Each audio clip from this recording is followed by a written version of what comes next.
ओम श्रीमद् भगवद गीता द्वितीय अध्याय श्लोक 27 संपूर्ण सारांश।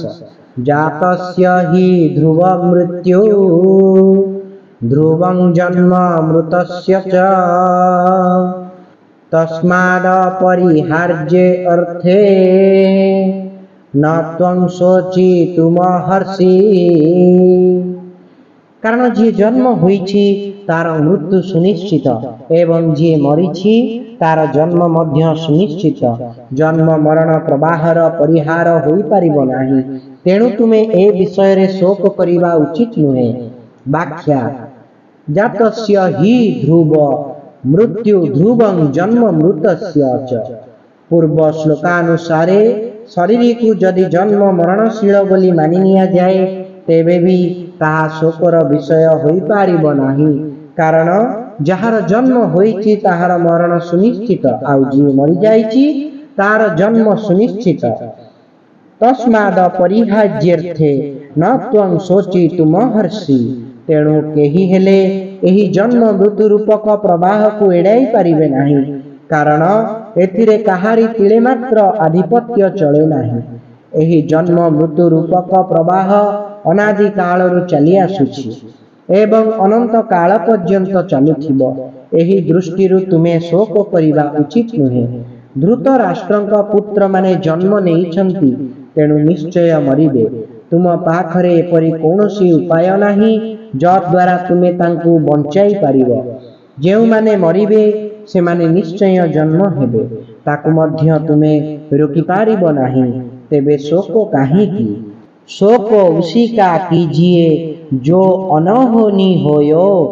अनहोनी होती नहीं, होनी हई सो होयो। अर्थात जहा हेबार न थिला किंतु होई गला सेथिपाई शोक करा जाई पारे, मात्र जहा हेबार न थाए ताहा तो केबे हुए नाही, पुणी शोक काहेकि? ए कथा समस्ते जानती जे सूर्य उदय होइछंती माने अस्त निश्चय हेबे एवं अस्त हेबे माने उदय निश्चय हेबे।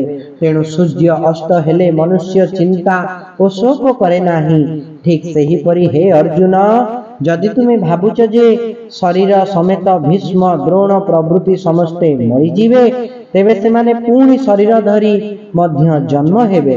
सुतरां ए दृष्टिरु मध्य शोक होई पारिबो नाही। भगवान उक्त दुईटी 26 और 27 श्लोकरे जेउ कथा कहिछंती ताहा भगवानंकर वास्तविक सिद्धांत नुहे।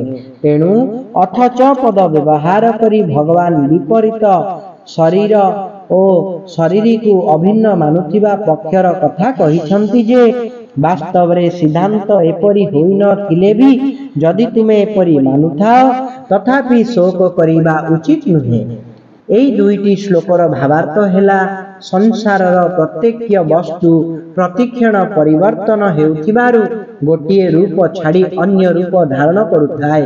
प्रथम रूप को त्याग करिबा मृत्यु एवं द्वितीय रूप को धारण करिबा जन्म।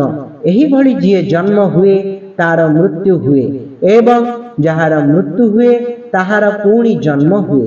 एही प्रवाह अनवरत चालू थाए, तेबे एथिरे शोक करिबार कौन अछि?